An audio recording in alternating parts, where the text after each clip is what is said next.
Hello students, in the previous class I have been discussing about leave-withdrawal concession under section 10 subsection 5. Today we have been discussing about the very important concept especially under section 10 as a exempted income, that is gratuity. Then what is gratuity? Gratuity is nothing but the amount given by the employer to his employee for the services rendered by him during the period of employment. So usually this gratuity is given at the time of his retirement or during the death of the employee. So that is called as gratuity. Some conditions are there for taking the gratuity.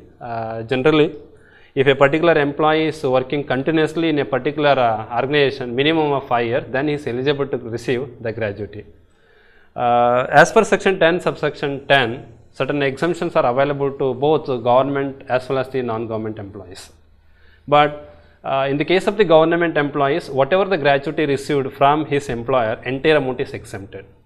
Then who are all the government employee? As per the Act 1961 of income tax, central government employees, state government employees and local authority employees are also comes under the government employees, and hence whatever the gratuity received by the employer at the time of his retirement or the death, the entire amount is exempted under section 10 subsection 2. What about in the case of the non-government employee? For this case, the non-government employees has to be classified into two categories. One is the non-government employee covered under Payment of Gratuity Act 1972, and the second one is non-government employees not covered under Payment of Gratuity Act 1972. One is covered, another one is not covered under Gratuity Act 1972, because for these two kinds of categories the separate provisions are applicable, not same.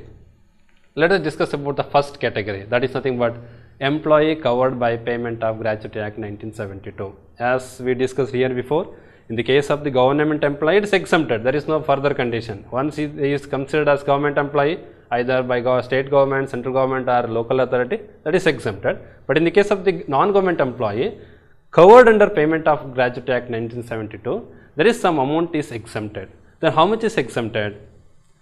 The least of the following three things. In the sense, the less amount will be the exempted. And that first one, 15 days salary into number of years of service, or minimum amount specified rupees 10 lakh rupees are actually received in the name of the gratuity. Whichever is less, that amount is exempt under section 10 subsection 10. I repeat, in case of the non-government employee covered under Payment of Gratuity Act, the amount of gratuity is exempted to the extent of, one is 15 days salary into number of years of service, or maximum amount of rupees 10 lakh, that is called as statutory limit, and the last one is gratuity actually received. The least of these three will be the exempted. Then what is salary for this purpose? As I said, 15 days salary. Then what is salary for this purpose? In this case, salary means basic and DA. DA means dearness allowance. Salary means basic plus DA. Any items which is included in his emolument, that should not be included as a salary for this purpose. So we have to consider only basic plus DA for salary. Suppose he may work the part of the year, say for example 25 years 6 months, 25 years 7 months, 25 years 8 months. In this case, when you are going to multiply the number of years of service, we have to take into consider the any year which is completed or fraction of the year more than 6 months. Say for example 25 years 7 months, it is more than 6 months, then we have to consider 26 months. If for example 24 months 5 months, 24 years 5 months, we have to consider only 24. In the sense, any part of the year in excess of 6 months shall be taken as one full year. That is most important in this case while multiplying the 15 days salary into number of years of service. Then how we are going to calculate the 15 days salary? We have to take the last month salary drawn, that should be divided by 26, and we have to multiply by 15, then we will get 15 days salary. I repeat, the last month salary drawn, say for example in the month of February 2018 he got retired. So how much of monthly salary he has drawn in the month of February, we have to take, say for example 25,000 rupees. From that 25,000 rupees we have to divide by 26. So that is number of days during the previous month. After deducting 4 Sundays, we have to get only 26. So last month salary divided by 26, you will get 1 day salary, that should be multiplied by 15. So that is 15 days salary calculation. So in the case of the 15 days salary will be computed on the basis of average of total received for a period of 3 months immediately preceding the termination of service. That is in case of piece rated system. What I said earlier, it's a monthly basis. Now I am studying the piece rate system. So during the previous 3 months, how much he is getting, the average amount will be considered as 15 days salary. Then we will consider the second category, that is nothing but employees, that is non-government employees not covered under Payment of Gratuity Act 1972.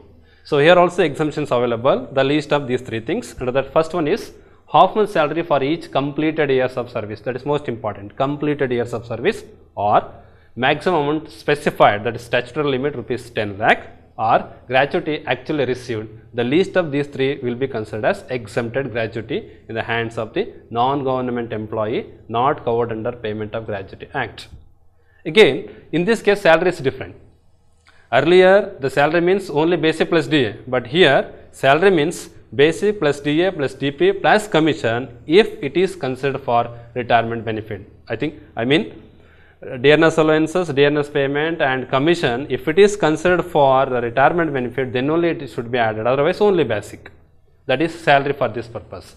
And number of years of service, here we have to consider only the completed years of service. For example, he may work for 30 years, 5 months, we have to take 30 years.